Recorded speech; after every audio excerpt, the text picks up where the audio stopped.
na mga basa-basa na siya, oh. Okay. Hello mga kabisik, mag-share lang ako saglit ng patungkol naman lang sa sasakyan, no?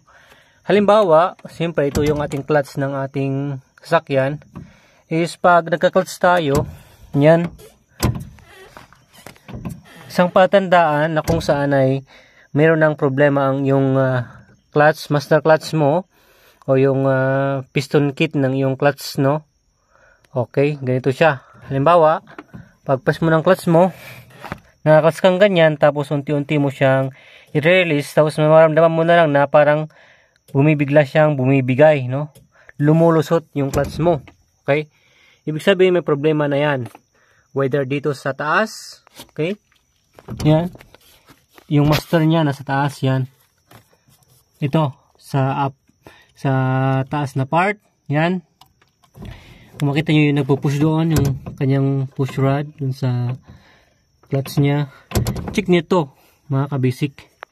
Kung ito, check nyo yung rubber niya, kung may natagas na dyan na clutch fluid yan, dyan, ay siguradong may problema na yung kanyang piston kit doon sa dito sa master niya. Okay, sa loob.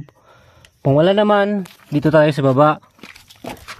Pero dito talaga yung may problema. Okay. Yan. Okay. Check natin yan at alisin natin. Pero bago natin alisin yan mga kabasic is yan, bago na tayo tanggal dun sa baba, kailangan muna natin siyang i-vice grip. Yun. Yung kanyang hose ng kanyang clutch papunta sa baba. Yun. Kailangan muna natin siyang ipitin ng vice grip. Let's go.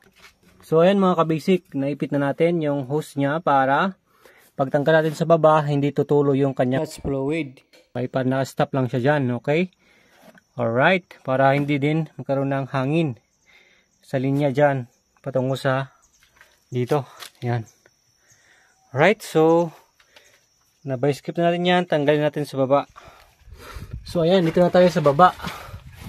Mga kabasic, kung check natin to, ilawan natin. Ito yung sasabi ko, yung rubber niya. Pansin natin itong kanyang rubber ay yun, oh. Pansin yan, may natatagas unti na mga basa-basa na siya, oh. Okay, kaya lumulusot minsan yung ating clutch. Siyempre, ito lang tanggalin natin, dalawa. Okay, na kanyang bolt. And then ito, paluwagan na natin tong kanyang tong fittings niya dito. Alright. Okay, tanggalin natin. Tapos pwede mo siyang tanggalin na buo. Okay. Let's go.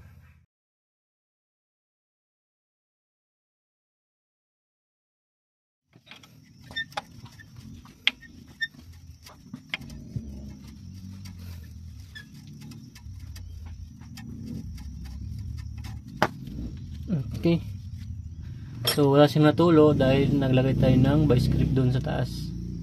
So yun mga kabisik, kitang kita na yung brake fluid niya lumalabas na. So talagang may problema itong ating piston at rubber cap natin. At ituktok lang natin to para matanggal.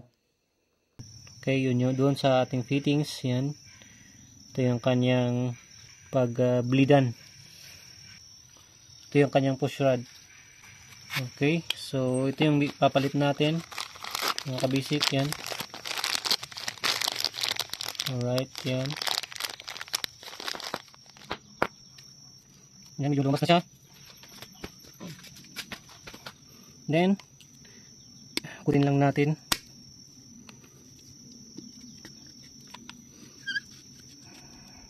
Yan. Okay, siyempre ipalitan naman natin ng piston, kaya kahit masira to, kasi sira din naman na to. Yung iba, yan. Yung iba, ito lang yung pinapalitan. Itong rubber cap lang. Pero mas maganda, buo na rin napalitan natin. Okay. Kasi ito naman, bago naman na buo yung ipapalit natin. Siyempre yan. So ito yung kailangan check natin.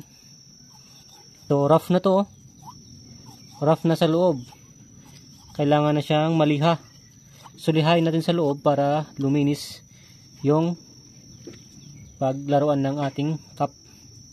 rubber cap ng ating piston sa clutch natin. Right? So ganito lang yung liha, ganyan.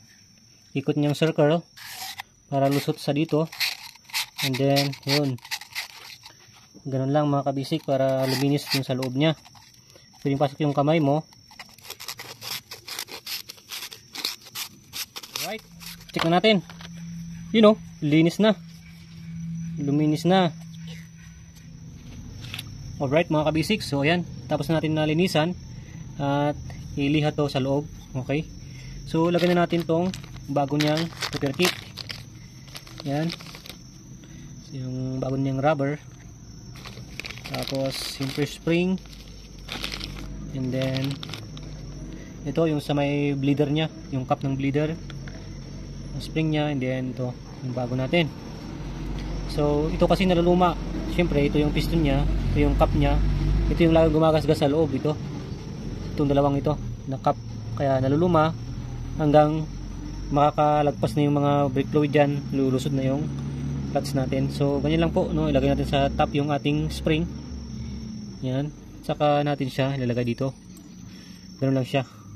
Okay, parang ganito lang din. Ayan. Yung luma, ito yung bago.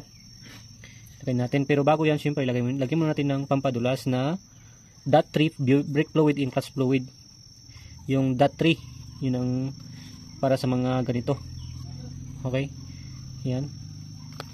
Lagyan din natin to. Itong rubber cap nya. Ayan. So, yun, lagyan na natin. Ayan. Ganyan lang siya.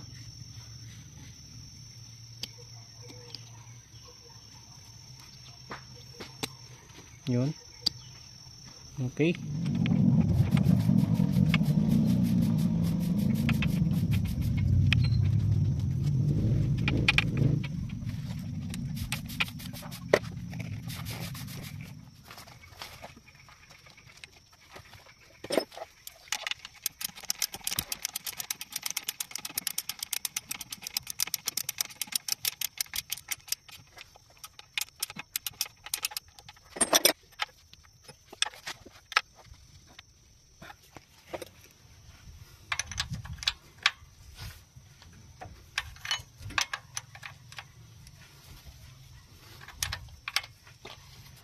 Alright mga kabisi, pagkatapos niyan, syempre, magbe-bleed na tayo. Ayun, no? So, may lumabas na konti-konti pa lamang na clutch fluid. And then, bumba ulit sa clutch niya. And then, syempre, palawagan. Yun, no? Mahabang lumalakas yung kanyang clutch fluid, syempre, umaayos na rin yung ating clutch. Natutulak na rin yung clutch natin. Ayun. Lakas-lakas na yung kanyang pagbuga. Isa pa. Right.